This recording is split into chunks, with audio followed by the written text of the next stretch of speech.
What up guys? So in today's video, another ab exercise. This time the most popular ab exercise like ever, which is the crunch.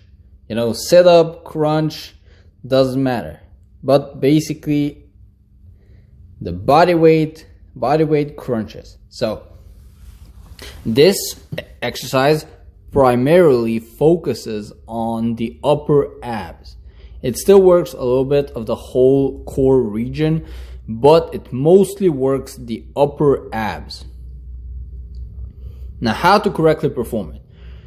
First, starting position, lay flat like I'm doing right now. Your knees are bent a little bit. Now, a harder variation is if you extend your legs and you do it just flat, you know, but the easier normal variation is with your knees bent.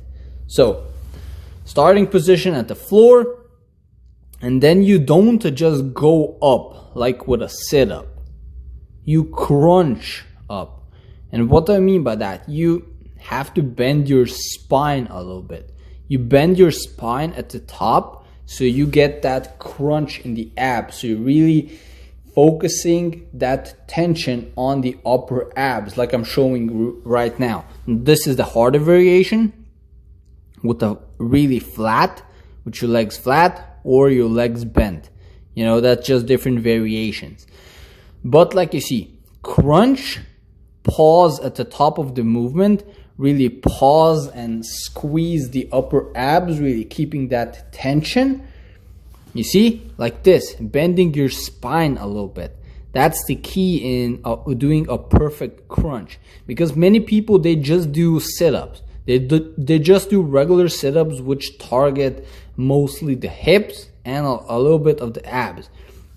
But if you want to isolate the abs, just like this, you need to do a crunching movement. So bending your spine a little bit.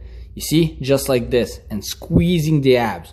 That's gonna really isolate the upper abs. So go up, go down slowly, and you don't need to extend all the way down.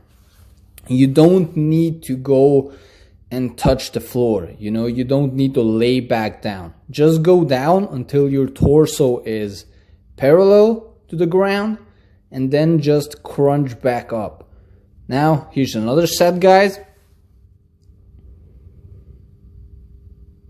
As you can see, starting position, lay flat down,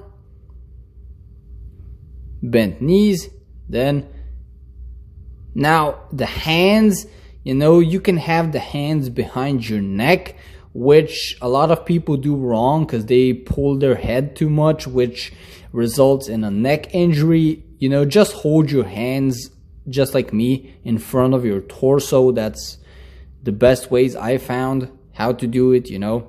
But basically this is a whole set of me crunching. So not going all the way down, just going parallel to the floor like you see here, bam, and then crunch back up. Go up, then crunch at the top, a second pause, and squeezing and tensing those abs. Now you can do other harder variations, like you can do maybe twists. You can do a crunch and a twist. I'm gonna show you that in a little while, guys. You can do that. Like you can go up when you go for a crunch. You can go side to side, you know, left, right, which is gonna involve the upper abs and more of the obliques, just like this. You can do that variation too. You know, if you feel like it. If crunches are too easy, you can do a twist, which is gonna work your obliques. You can do a lot of different variations, harder variations. That was it for this video, guys. Don't forget to like, leave a comment, and definitely subscribe. Peace out, guys.